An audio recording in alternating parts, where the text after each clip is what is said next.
안녕하세요. 저 이제 한동안 그 유튜브 좀 하다가 뭐 이런저런 일이 있어서 그냥 그만뒀거든요. 그래가지고 요즘은 어떤 주식 밴드에서 이래 또 초보분들 주식 가르치는 이런 그 밴드장으로 이래 좀 조용히 지내고 있어요. 그런데 이제 한 번씩 이래 어떤 종목을 이래 분석을 하는데, 종목을 분석하다 보니까 되게 약간 딜레마에 빠지는 궁금증이 하나 있었거든요. 그래서 이래 쭉 여러 가지를 조회를 하다가 이제 어떤 주식 토론방 이런 데 가서 보니까 어떤 분이 글을 하나 써놨더라고요. 근데 제가 이 종목을 분석을 할 때 그 궁금증 때문에 많은 시간을 좀 투자를 한 거죠. 그리고 그 궁금증을 해소를 했는데,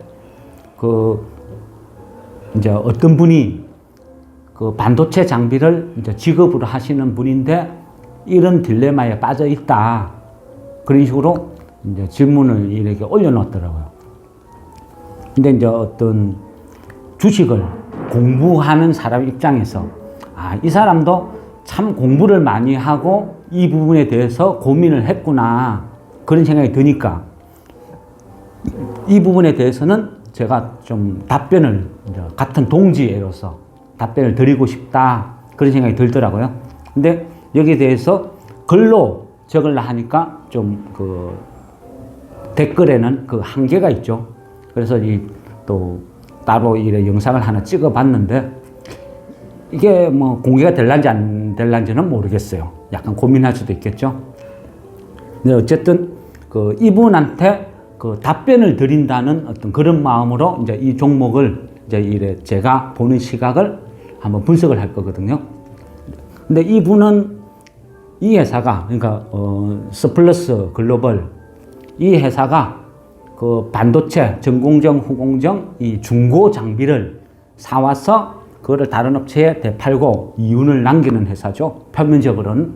그 외에 뭐 어떤 반도체 신규 테스트라든지 유통, AS, 교육, 여러 가지 어떤 토탈적인 어떤 사업을 하는 회사인데, 표면적으로는 중고 장비를 사와서 판다, 이게 이제 주 골자죠. 그런데 작년부터, 그죠? 반도체 품귀 현상이, 극심한 품귀 현상이 벌어지죠. 백악관에서도 삼전 이재용 회장을 호출해서 반도체 이 대란 어떻게 극복할 것인지 토론을 할 정도로 심각하죠. 전 세계적으로. 그러다 보니까 이 어떤 반도체, 파운드리 업체가 슈퍼 호황을 맞이하게 돼요. 맞이하게 되는데, 그러면 반대로 신규 장비가 수요가 폭발적으로 하다 보니까 지금 현재 반도체의 신규 장비는 발주를 넣으면 한 1년 후에나 받을 수 있을 만큼 슈퍼 호황을 누리고 있어요. 그래서 신규 장비를 바로바로 구매를 못하니까 그러면 중고라도 써야 될 거 아니냐, 이게 일반적인 생각인데, 시장에서는 반대로 반응이 일어나죠. 신규 장비를 1년 이상 기다려야 되는데 누가 중고 장비를 팔겠느냐, 중고로 기존 장비를 계속 쓰지. 그러니까 이 회사는 중고 매입이 없으니까 팔지도 못할 것이다. 그게 이제 일반적인 지금 우려 시각이라고 볼 수 있겠죠. 그러면 여기서 이제 이 부분을 한번 핵심으로 해서 이 회사를 한번 분석해보자, 이제 이 영상을 찍는 겁니다. 표면적으로는 이제 시총이 반도체 회사치고는 1,500억 대니까 그죠? 약간 아주 가벼운 척에 속하죠. 반도체 장비치고는. 그리고 대주주 플러스 자사주, 이게 지분이 한 68% 되죠. 그러면 실제 그 시총 1,500억의 어떤 지분이, 대주주 지분이 68%니까 거진 품절주에 가깝겠죠. 가격 대비. 그럼 실제 유통 가능한 거는 대략 한 1,000만 주. 그런데 가격이 싸니까 1,000만 주를 해도 그래 큰 위력은 없겠죠. 그러면 여기에서 쭉 이제 제가 한번 봤거든요. 전반적으로 이래 보니까 2021년, 그러니까 작년이죠. 작년 3월에 7,120원 주가를 피크로 찍었어요. 그리고 10월경에 3,740원 그 지금 바닥을 찍었어요. 그리고 여기서 약간 반등해가지고 4,160원 그런 추세예요.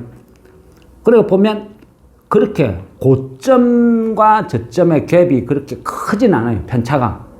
그래서 상적으로 보면 이 바닥과 어떤 고점 이 폭이 작으니까 얘가 그렇게 시세를 많이 낼 수 있을까? 이런 약간 의문도 들었어요.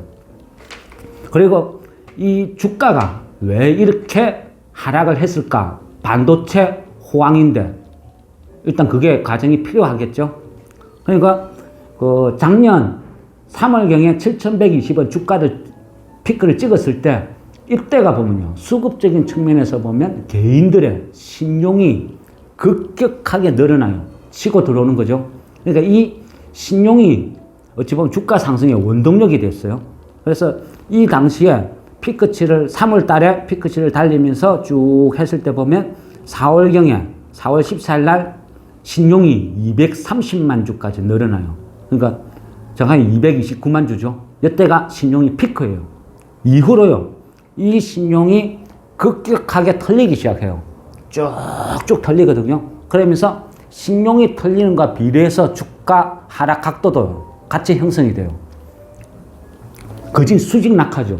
그러면서 10월경에 3,740원 이 바닥을 찍으면 이때 보면요. 신용이 거진 230만 주에서 100만 주로 줄어들어요. 그러니까 130만 주가 털린 거예요. 그러면서 이후에는 거진 100만 주대에서 거진 안정적이에요. 신용 100만 주라 해도 이 가격 대비 어떤 유통 물량 이런 걸 따져봤을 때는 전체적으로 한 2.9% 이 정도 나오더라고요. 그러니까 신용 비율이 높은 건 아니죠. 그러면 여기에서 그동안 이 외인 지분은 어떻느냐 과정을 보면 외인 지분은 꾸준하게 증가, 수평, 증가, 수평 이런 식으로 꾸준하게 외인 지분은 늘어나고 있어요. 그러니까 전체적으로 외인 지분은 좀 안정적이다. 긍정적으로 볼 수도 있겠어요.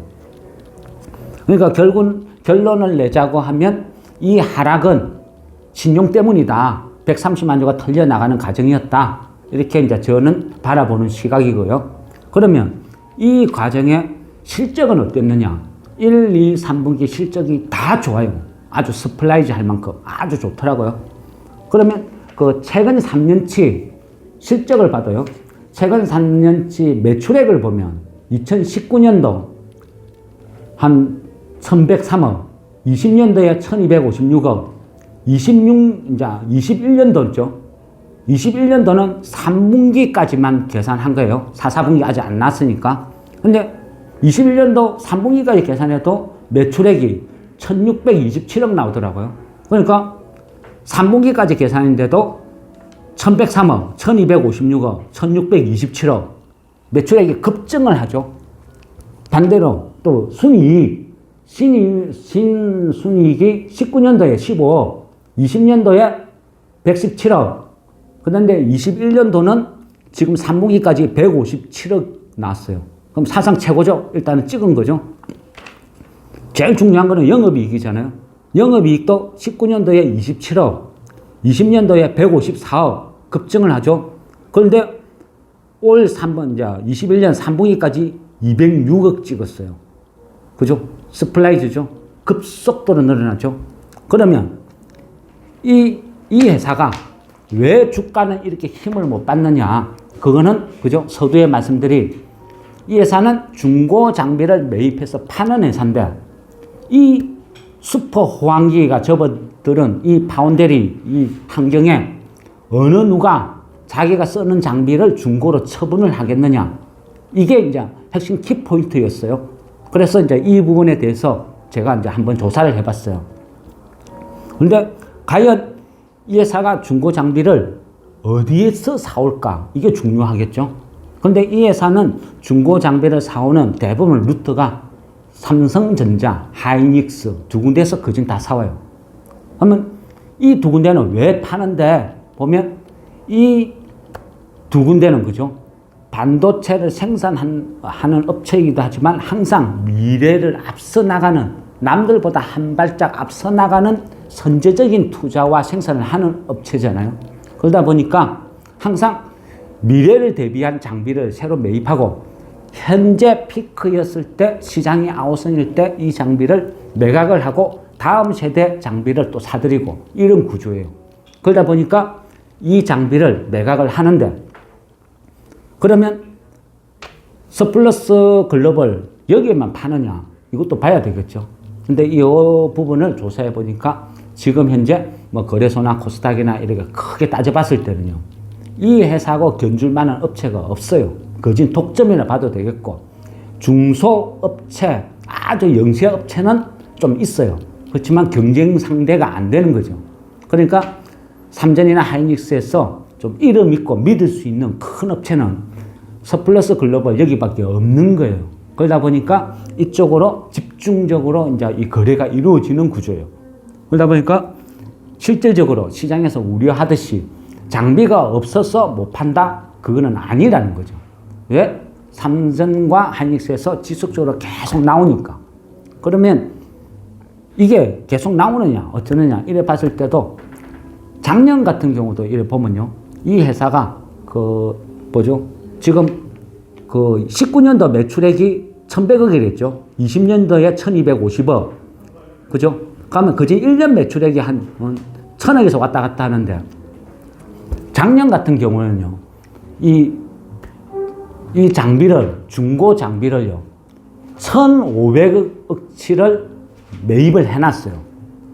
엄청나죠? 1500억치를 연간 매출액을 능가할 만큼 매입을 해놨거든요. 그 매입한 장비를 지금 슈퍼 호황기에 또 팔겠죠. 비싼 가격에. 그러니까 이윤을 남겨서 팔겠죠.